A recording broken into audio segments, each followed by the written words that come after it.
à mon aide. Seigneur, viens vite à mon secours. Gloire au Père, au Fils, au Saint-Esprit, maintenant et toujours. Dans les siècles des siècles. Amen.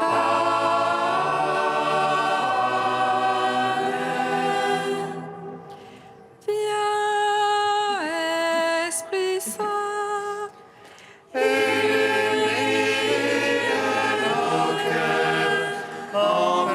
Remplis-nous de ta paix, en nous murmure. Saint-Esprit est votre vie, que l'Esprit aussi vos forces agissent. Viens,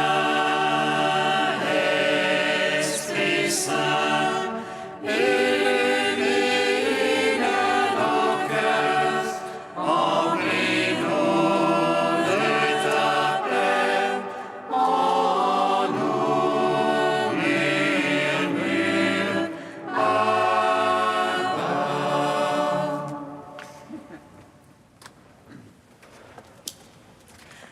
si nous mourons avec le Christ, avec lui nous vivrons. Si nous souffrons avec le Christ, avec lui nous régnerons. Si nous mourons avec le Christ, avec lui nous vivrons. Si nous souffrons avec le Christ, avec lui nous régnerons. Ma vie présente dans la chair, j'ai la vie dans la foi au Fils de Dieu, qui m'a aimé et s'est livré pour moi. Ce n'est plus moi qui vis, mais le Christ qui vit en moi. Si nous mourons avec le Christ, avec lui nous vivrons. Si nous souffrons avec le Christ, avec lui nous régnerons. Le Christ nous a rachetés de la malédiction de la loi.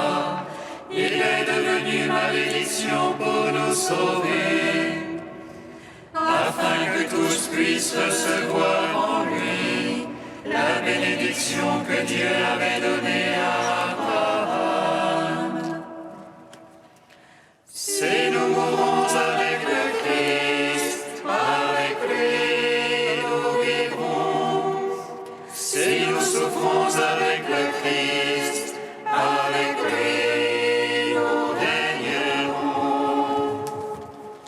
Psaume 118, strophe 4. Sur les chemins de ta parole, Seigneur, tu as mis mon cœur au large.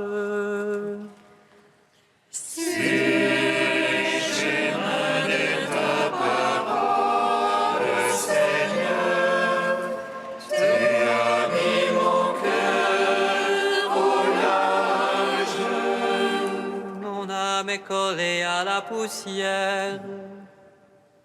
Vivifie-moi selon ta parole. J'énumère mes voix, Dieu me répond. Apprends-moi tes volontés. Fais-moi comprendre la voie de tes préceptes. Je méditerai sur tes merveilles. De chagrin, mon âme ne dort plus. Délègue-moi selon ta parole. Détourne-moi de la voie de mensonge. Fais-moi la grâce de ta loi. J'ai choisi la voie de vérité. J'ai désiré tes jugements. Je me tiens collé à ton témoignage. Seigneur, ne me déçois pas. Je cours sur la voie de tes ordres. Car tu as mis mon cœur au large. Gloire au Père, au Fils, au Saint-Esprit. Pour les siècles des siècles. Amen. Sur les chemins de ta parole, Seigneur, tu as mis mon cœur au large.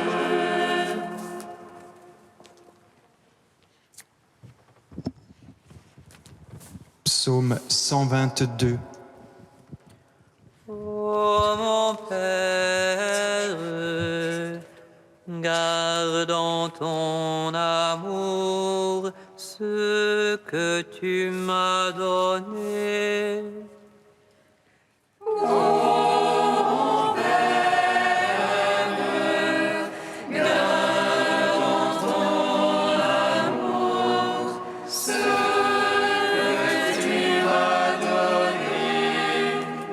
Vers toi j'ai les yeux levés, qui te tiens au ciel. Les voici comme les yeux d'esclaves vers la main de leur maître. Comme les yeux d'une servante vers la main de sa maîtresse. Ainsi nos yeux vers le Seigneur notre Dieu, tant qu'il nous traîne en pitié. Pitié pour nous, Seigneur, pitié pour nous. Trop de mépris nous rassasie. Notre âme est par trop rassasiée. Des sarcasmes désatisfaits. Gloire au Père, au Fils, au Saint-Esprit. Pour les siècles des siècles. Amen. Ô mon Père, garde en ton amour ce que tu m'as donné. Psaume 123. Saint le Seigneur qui était pour nous, à Israël de le dire. Sans le Seigneur qui était pour nous, quand on nous crie à la gorge, Alors il nous avalait tout vif dans le feu de leur colère. alors les eaux nous submergeaient. Le torrent passait sur nous. Alors il passait sur notre âme en eaux écumantes. Béni soit Dieu qui n'a point fait de nous la proie de leur don. Notre âme comme un oiseau s'est échappée du filet de l'oiseleur. Voici le filet s'est rompu et nous avons échappé. Notre secours est dans le nom du Seigneur, qui a fait terre et ciel. Gloire au Père, au Fils, au Saint-Esprit, pour les siècles des siècles. Amen. Ô mon Père, garde en ton amour ce que tu m'as donné. Cantique d'Osée, page 327. Reviens Israël au Seigneur ton Dieu, car c'est ton iniquité qui t'a fait trébucher. Munissez-vous de paroles de repentir et revenez à l'Éternel votre Dieu. Je guérirai leur infidélité, je les aimerai avec tendresse. Car ma colère s'est détournée d'eux, je serai comme la rosée pour Israël. Il croîtra comme le lys et le peuplier, ses rejetons s'étendront au loin. Il aura la beauté de l'olivier, il sera comme un parfum du Liban. Ils viendront s'asseoir à son ombre, ils feront prospérer le froment. Ils cultiveront de belles vignes qui auront la renommée du bon vin. Éphraïm, qu'a-t-il de commun avec les idoles? Je l'exauce et le garde avec amour. Je suis comme un cyprès verdoyant, c'est grâce à moi que tu portes du fruit. Que le sage comprenne ces paroles, car les voies du Seigneur sont droites. Les justes y marchent avec confiance, mais les pécheurs y trébuchent. Rendons gloire au Père Tout-Puissant, à son Fils Jésus-Christ le Seigneur, à l'Esprit qui habite en nos cœurs, pour les siècles des siècles. Amen.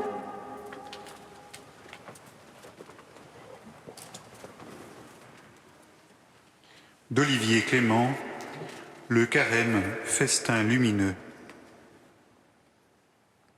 Depuis les premiers siècles du christianisme, le jeûne trouve tout son sens dans l'amour du prochain, dans le partage avec les pauvres.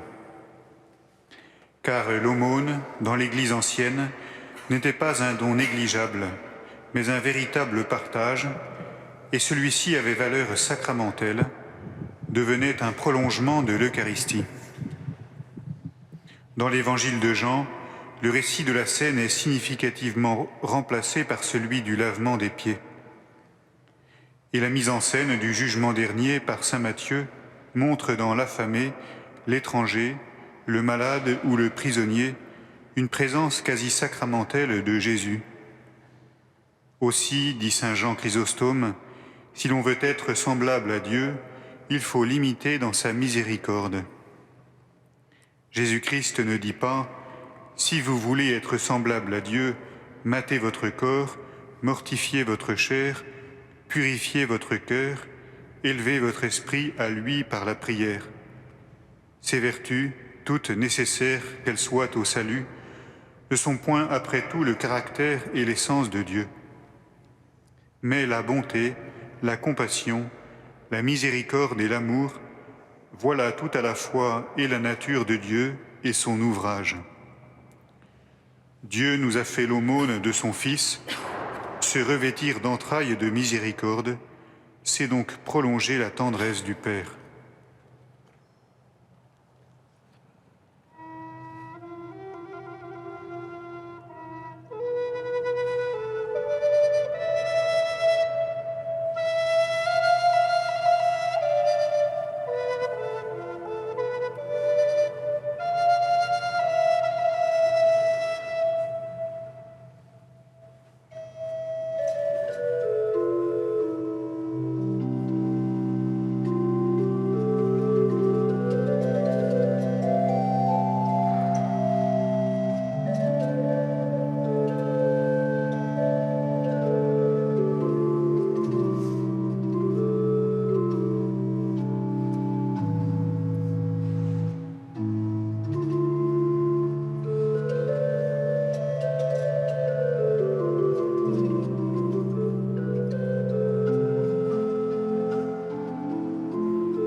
Lecture du livre du prophète Isaïe.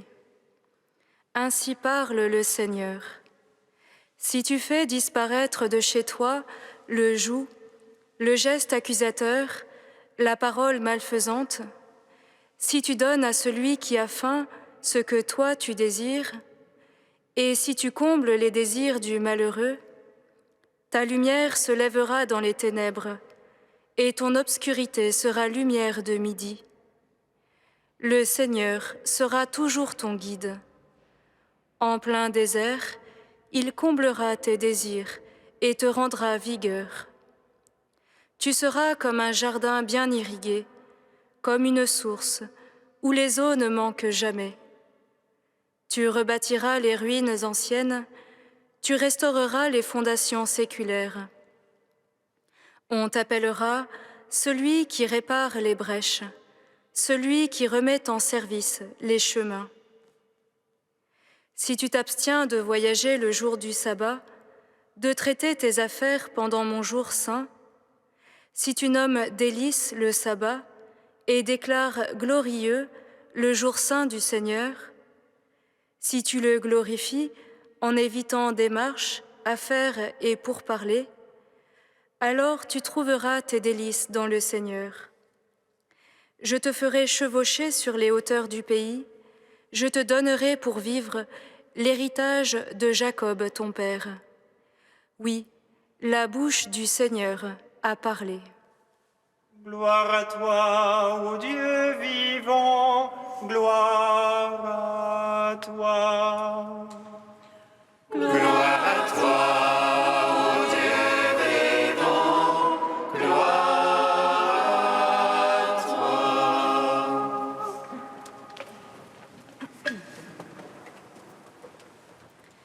Avec quoi me présenterai-je devant le Seigneur? Me prosternerai-je devant le Dieu Très-Haut? Avait demandé l'homme d'après la chute, qui avait vu se refermer derrière lui la porte du jardin d'Éden, c'est-à-dire la possibilité d'une intimité avec Dieu.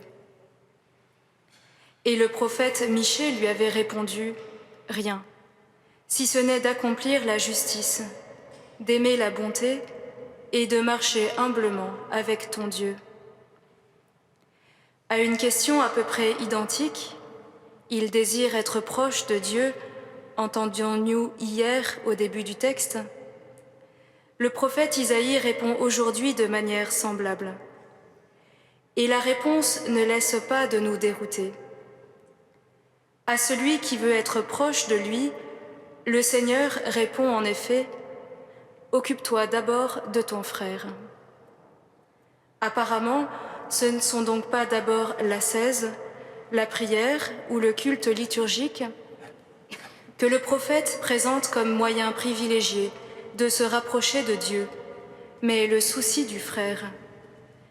Et cette attention à l'autre va très loin, car il ne s'agit pas seulement de lui donner à manger, comme pourrait le faire croire la traduction du texte en français. L'original hébreu est beaucoup plus exigeant. Si tu donnes ton être à celui qui a faim et rassasies l'être de celui qui est malheureux, alors ta lumière se lèvera dans l'obscurité. Donner notre être pour faire vivre l'être de l'autre. Dieu attend donc de nous un tel souci du frère que nous tirions de notre propre fond ce qui doit le faire vivre. Frères et sœurs, est-ce que cela n'est pas un peu trop demandé? Sommes-nous donc à l'origine et à la source de nous-mêmes, de notre propre subsistance, que nous puissions ainsi donner de nous-mêmes sans être épuisés, sans nous anéantir? Où donc trouver en nos pauvres cœurs cette ressource qui doit faire vivre l'autre? Est-ce que décidément, il ne serait pas plus raisonnable d'adopter comme règle de notre agir chacun pour soi et Dieu pour tous? Or, dans la suite de l'oracle, le Seigneur promet justement l'expérience inverse, à qui veut bien se risquer à mettre sa parole en pratique. À qui accepte de donner sa vie pour ses amis, il annonce en effet « Tu seras comme un jardin arrosé, comme une source jaillissante dont les eaux ne tarissent pas. Donne, et je te donnerai de donner, nous dit le Seigneur. Aime, et je te donnerai d'aimer, au-delà de toute mesure.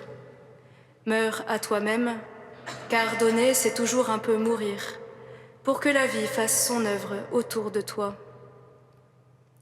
Ne dis pas que tu es trop pauvre pour donner. C'est cette indigence même que par la voix de ton frère, moi le Seigneur, je te réclame. Oui, je te demande tout ce que tu as pour vivre, tout ce que tu as pour que tu vives.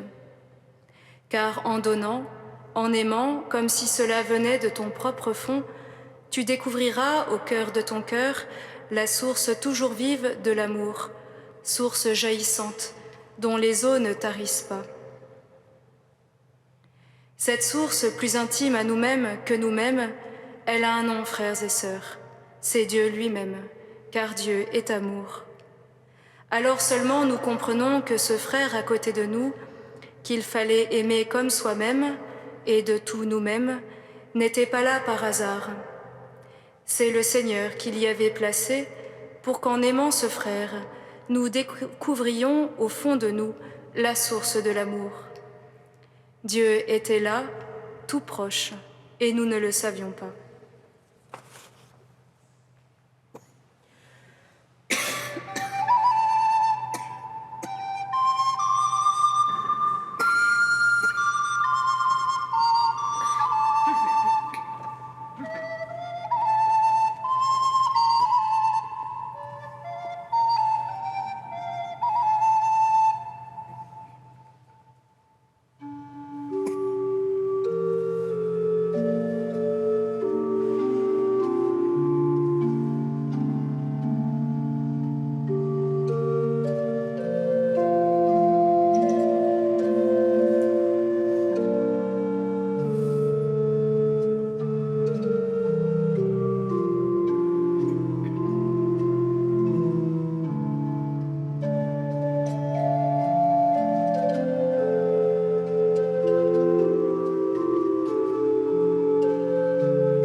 Seigneur, par l'intercession de la Vierge Marie, que ce temps de carême nous rapproche de toi et nous donne l'occasion de recevoir le sacrement de la réconciliation.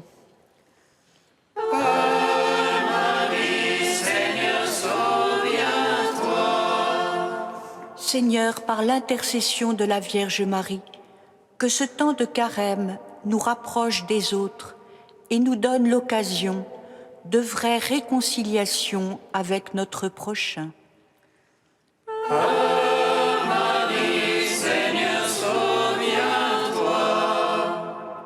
Seigneur, par l'intercession de la Vierge Marie, que ce temps de carême nous réconcilie avec nous-mêmes et nous donne l'occasion d'un vrai chemin de pacification intérieure. Marie, Seigneur, souviens-toi. Ô Dieu saint, ô Dieu fort, ô Dieu immortel, aie pitié de nous.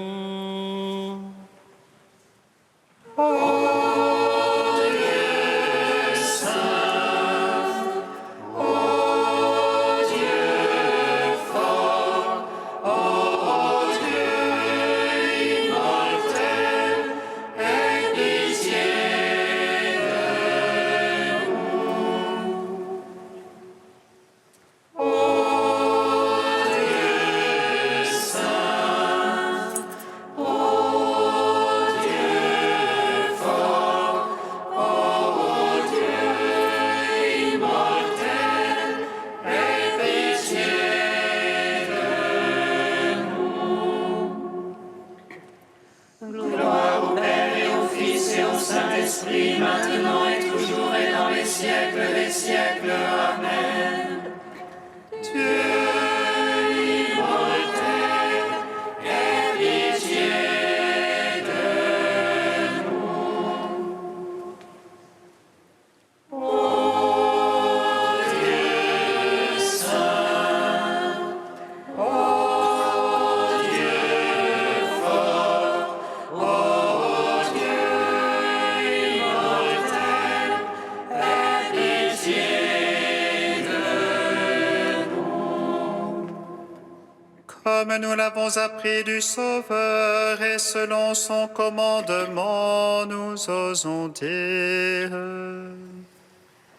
Notre Père qui es aux cieux, que ton nom soit sanctifié, que ton règne vienne, que ta volonté soit faite sur la terre comme au ciel.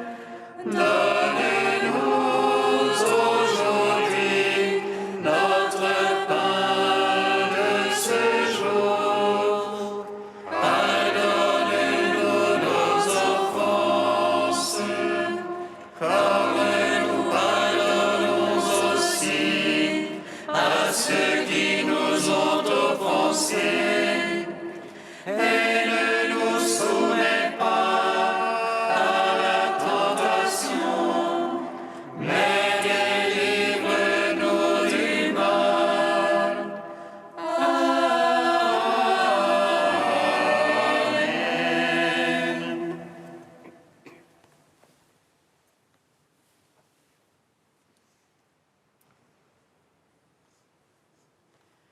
Dieu fort, Dieu éternel, regarde notre faiblesse pour nous protéger, étends sur nous ta main toute puissante.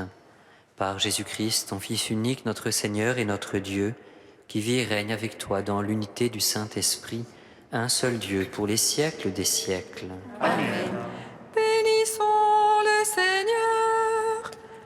L'ange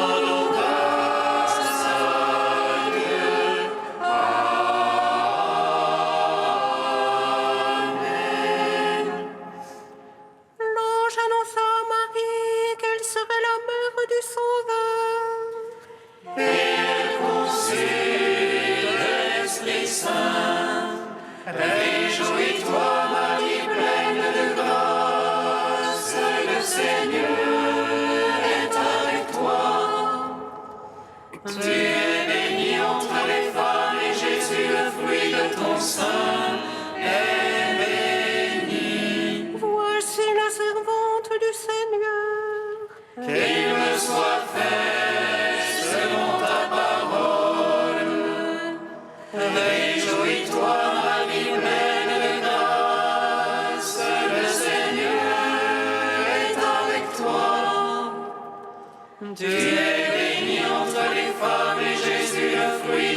sein est béni. Et le Verbe s'est fait chair. Et il a demeuré parmi nous. Réjouis-toi, Marie pleine de grâce, le Seigneur est avec toi. Tu es bénie entre les femmes et Jésus, le fruit de ton sein, est béni.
Amen.